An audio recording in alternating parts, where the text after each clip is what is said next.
This is only the beginning. Denmark urges NATO to act on Russia's hybrid war.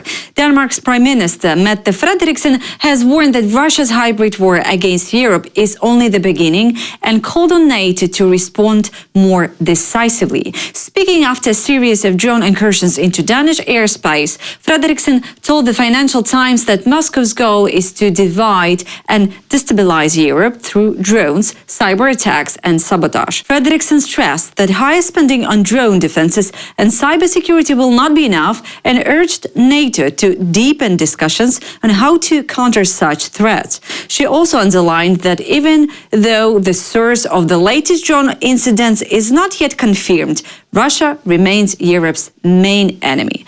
Denmark faces pressure not only from Moscow but also from Washington, as President Donald Trump has repeatedly raised the idea of taking control of Greenland, even hinting at using a force. I hope that everybody recognizes now that there is a hybrid war, and one day it's Poland, the other day it's Denmark, and next week it will probably somewhere else that we see sabotage, or we see drones flying, or we see you can there are many different kind of episodes.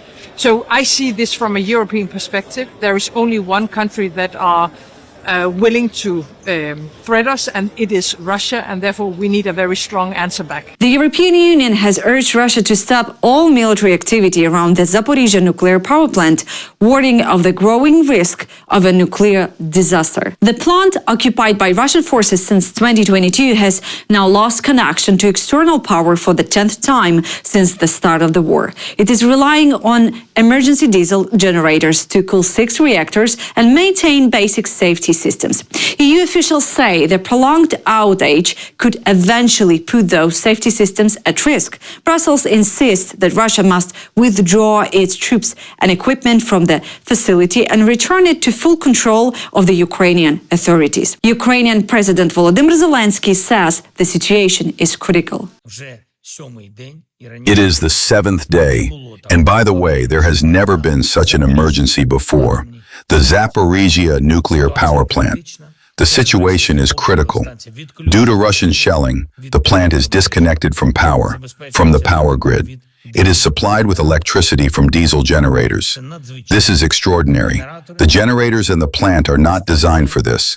They have never worked in this mode for so long, and we already have information that one of the generators has failed. For the first time in 7 years, the U.S. government shuts down. The United States Congress failed to pass a funding bill before the start of the new fiscal year. This marks the 3rd shutdown under President Donald Trump. Talks between Republicans and Democrats broke down over health insurance subsidies. As a result, approximately 750,000 federal employees have been sent on unpaid leave, costing roughly $400 million every single day. President Trump has also hinted that mass layoffs could follow. Bloomberg estimated that in the shutdown counties for this week's employment could rise from just over 4% to almost 5%. During the record-long shutdown in 2018 and 19, the U.S. economy lost around $11 billion, and $3 billion of that was never recovered. Essential services like the military, border patrol, postal service, and courts continues to operate. But NASA has put 80% of its staff on leave. The FDA has suspended reviewing new drug applications, and the State Department has frozen most of its program, including grants. To reopen the government, Republicans will need to support at least 8 Democrats in the Senate. So far, neither side has shown willingness to compromise. Denmark may build a drone wall after recent incursions by unidentified UAVs. EU leaders are meeting in Copenhagen to discuss 4 flagship defense projects, including the idea of a drone wall to better protect European airspace.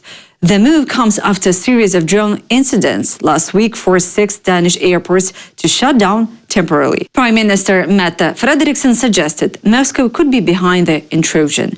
France, Germany, Sweden, Norway and the Netherlands, the UK, Finland and Ukraine have already sent troops and counter-drone systems to Denmark to secure the summit.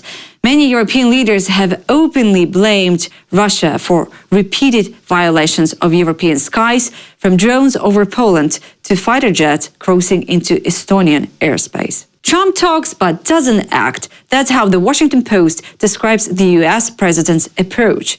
Donald Trump now says NATO is not a scam and promises the US will stand by its allies. He even agreed the alliance should shoot down Russian aircraft in its own airspace.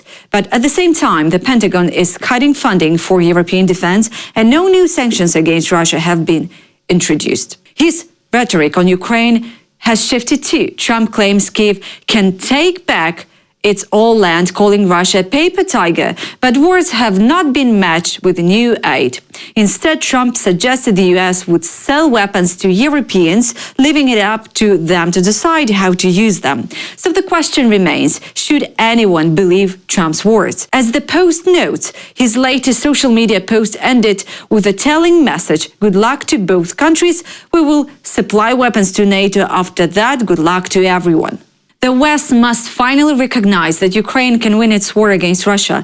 That's the message from Canadian politician Chrystia Freeland, writing in the Financial Times. Freeland argues that for too long, allies have treated Ukraine only as a victim, noble but inevitably doomed without outside help. That narrative, she says, was convenient for the West because it put Europe and America at the center of the story. But it ignored Ukraine's own strength, innovation and resilience.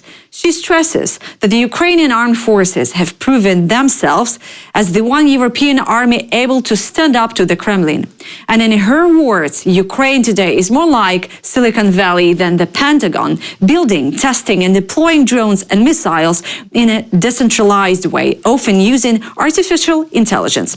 Freeland says Western countries should start learning from Ukraine how to fight a 21st century war.